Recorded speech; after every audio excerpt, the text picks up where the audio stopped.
मानदेश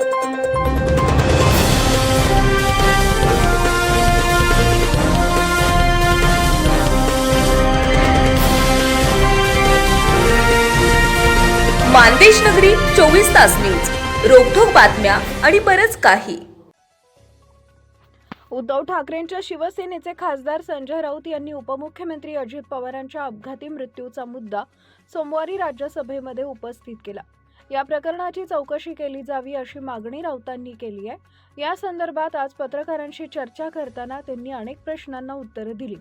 एका प्रश्नाला उत्तर देताना हा मुद्दा राज्यसभेत उपस्थित करण्यामागील कारण विचारलं असता अजित पवार यांच्या घणाघाती रहस्यमय मृत्यूचं गूढ जाणून घेण्याचा अधिकार राज्यातील जनतेला आहे.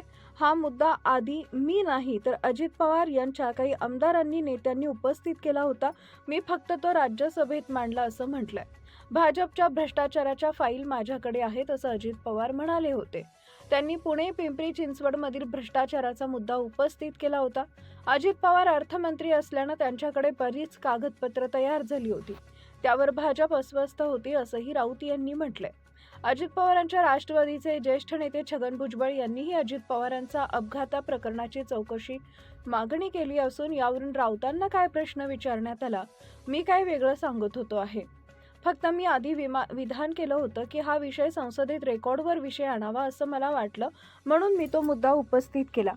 न्यायाधीशांमार्फत चौकशी करावी ही मागणी आहे. DGCA कडून चौकशी होणार नाही, त्यासाठी कालमर्यादा घालून द्यावी ही मागणी आहे असं राऊतांनी म्हटलंय. पुढे बोलताना सुनेत्रा पवार यांना उपमुख्यमंत्री केलं म्हणजे राज्य हा विषय विसरल असं नाही. यावर पंतप्रधान अमित शहा, नागरी विमान वाहतूक मंत्री यांनी यावर बोलायला हवं असंही राऊत यांनी म्हटलंय. दोन्ही राष्ट्रवादीच्या विलिनीकरणासंदर्भात बोलताना संजय राऊतांनी अजित पवार यांची इच्छा होती की दोन्ही पक्ष एकत्र यावेत, पण मोदी, शाह, फडणवीस यांचा त्याला अडथळा आहे. हा ऑपरेशन लोटसचा प्रकार आहे का? भाजपला विरोध करणारा एकतर जीव गमावतो किंवा जेलमध्ये जातो असं सूचक विधान केलं. सोमवारीच राऊत यांनी अजित पवारांच्या मृत्यूसंदर्भात त्यांच्याच पक्षाचे आमदार अमोल मिटकर यांनी उपस्थित केलेले प्रश्न गंभीर स्वरूपाचे असल्याचं म्हटलं होतं. विमानातील 6वी व्यक्ती कोण होती? अपघाताच्या ठिकाणी पडलेले कागद का नाही जळाले? यांसारख्या प्रश्नांची उत्तरं मिळायला हवीत असं राऊतांनी म्हटलं आहे.